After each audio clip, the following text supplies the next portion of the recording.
Welcome to the 1360 WLBK Suicide Prevention Show.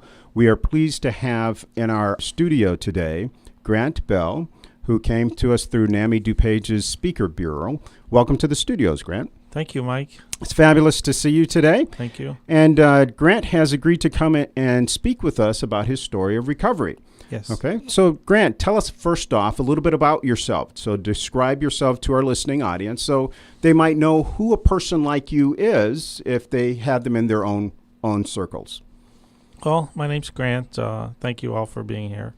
I have a schizoaffective disorder. I'm 43 years old and I've been diagnosed with a mental illness since I was 20. Wow. And I'm interested in writing.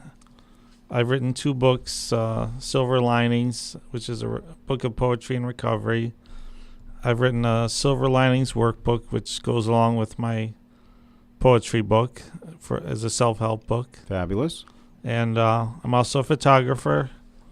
And I presently work at NAMI of DuPage, which is National Alliance on Mental Illness. Some history about my initial illness. I've been hospitalized 4 times, and I'm on medication. And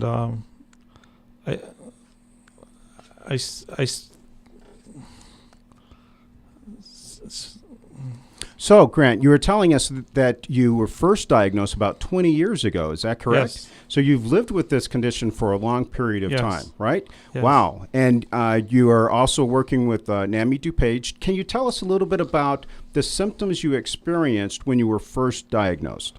When I was first diagnosed, I was very depressed, and I was hospitalized 4 different times. Okay, so you were very depressed. And Yeah. Grant, depression looks different ways for each person. Do you remember what depression looks like for you? Well, it's a very dark feeling, and just difficult to function and go to work and have relationships. Mm-hmm. And I have been admitted to a state hospital before. I developed psychotic features, which included voices and delusions. Wow. And some of my delusions were very, very painful, and some were very wonderful. Oh, no And kidding. one of my delusions was being president. Okay. And I'd like to share a poem from my Silver Linings book on that issue. This is called The President. I feel important. I write laws, work with Congress, awake all night, keeping the peace, averting war. The hospital has become the White House. Patients are transformed into Secret Service agents. I pray for the country at church on Sunday and the troops overseas. It is a tireless job. It becomes part of me. Wow. Wow. So, and you're saying that was an experience that was more positive for you Yes. rather than the others. Yes. Okay. And you say that you were in the hospital at that time. Yes. How long were you in the hospital? Actually, I was in the hospital about 3 months. Okay. And it was a research hospital in Chicago Mhm. called Illinois State Psychiatric Institute. Okay. And it was funded by University of Chicago. And it was one of the better research units available at kidding. the time. And it was the first hospital that I really started to get some real help. Fabulous. Now, so you say it's the first where you started to get help. How many times were you hospitalized before that?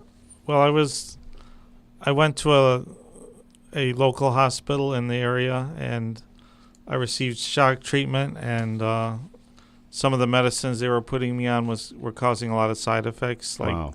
being dizzy and Wow. nightmares and stuff like that. And I have another poem about shock treatment I'd like to share. Please. Shock treatment, the worst experience in my life. I feel the anesthesia going into my arm. My veins become cold. My heart starts pounding. I black out. I feel sick, disoriented. ECT 4 more times. I can't believe it. This is worse than seclusion. Horrid, painful, never again. Amen. Wow. Wow, that's very descriptive. You're talking Yeah. about feeling it, the anesthetic flowing through your veins. Yes. My goodness gracious! And you said you received shock treatment. How long ago was that? That was about 15 years ago. Okay, so that was in the 90s or Yes. so. Okay. Yeah. Okay. Now, and then was that your first hospitalization, or where did that occur in the sequence? Actually, that was one of my first. That was like my second hospitalization. Okay. I was. My first hospitalization was in 1985. Uh-huh. I was attending Prescott College in Arizona, Mm-hmm.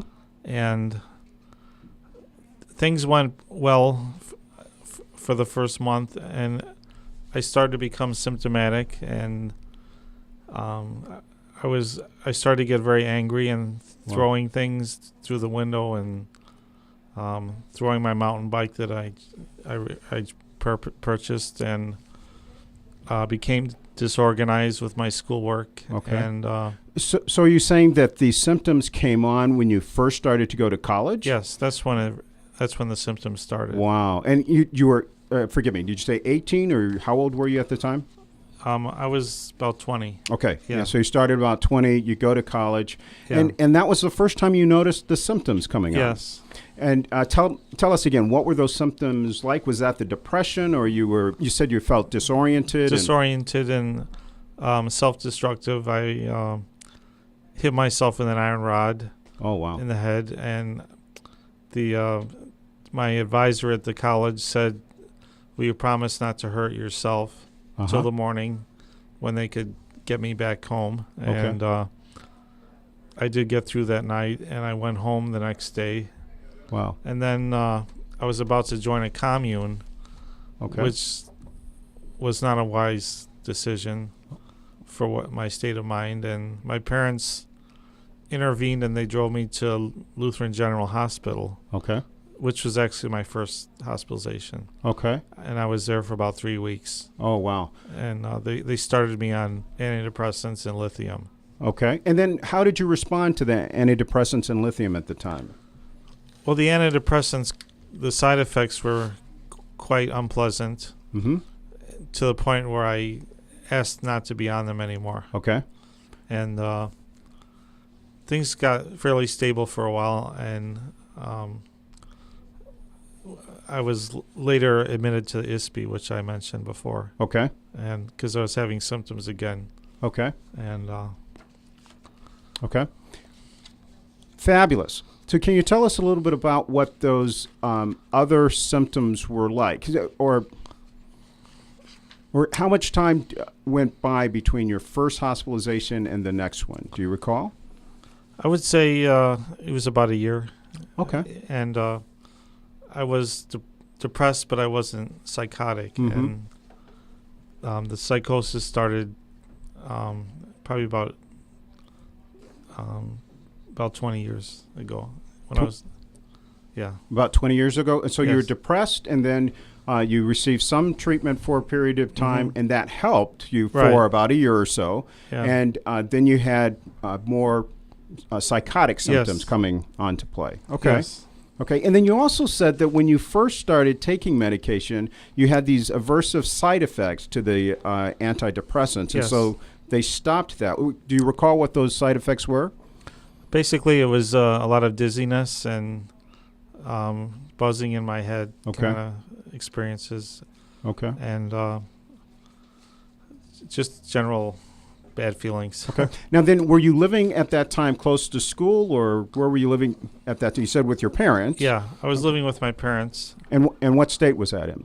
Illinois. It was, oh, okay, so you came back to Illinois. Right. And your parents were taking care of you or helping you. Yes. And you received some treatment here. You had inpatient treatment Yes. initially, and that was about 3 weeks long, you said? Yes. Okay. And over that period, you were experiencing some relief from your symptoms. Yes. However, you were also having this aversive response to the antidepressants. Exactly. And now, did you Yeah. stop the antidepressants totally, or?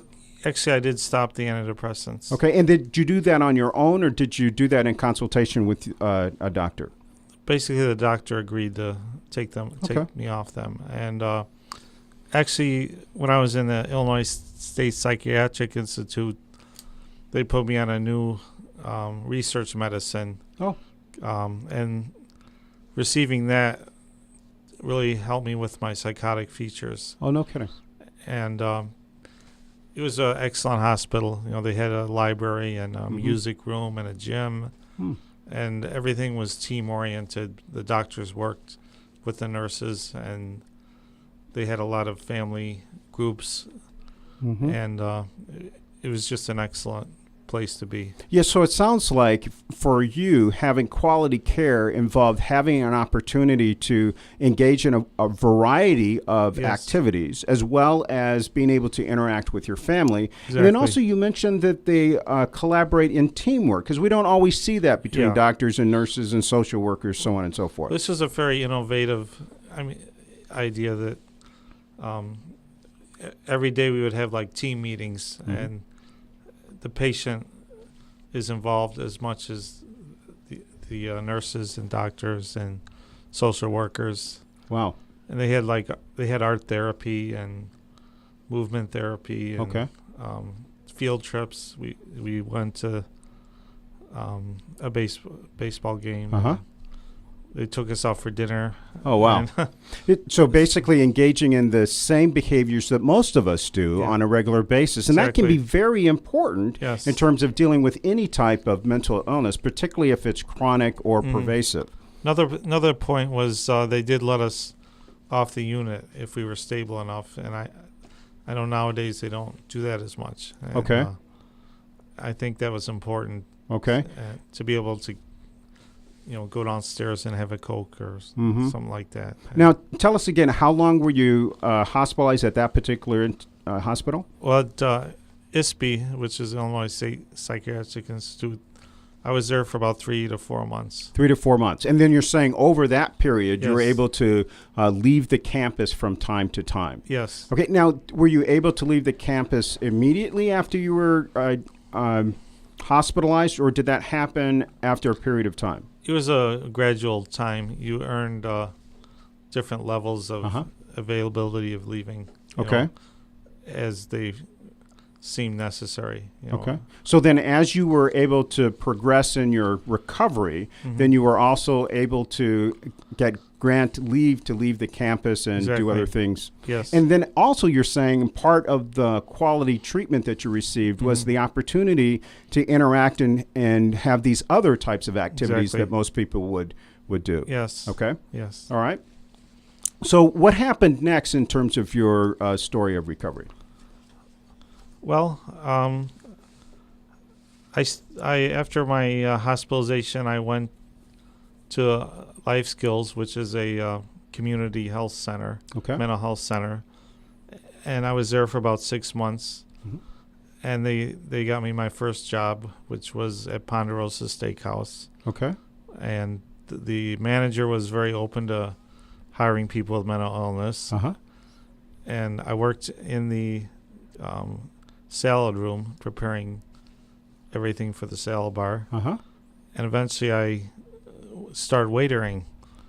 And I received a lot of support from family and from my employer and the other employees. Wow.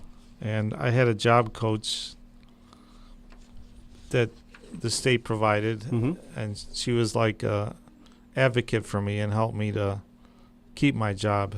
And I met with her once a week. Wow, that sounds fabulous. We're going to have to stop for a station break here. And when we come back, we'll talk a little bit more about your job coach and hear more from Grant Bell about his story of recovery.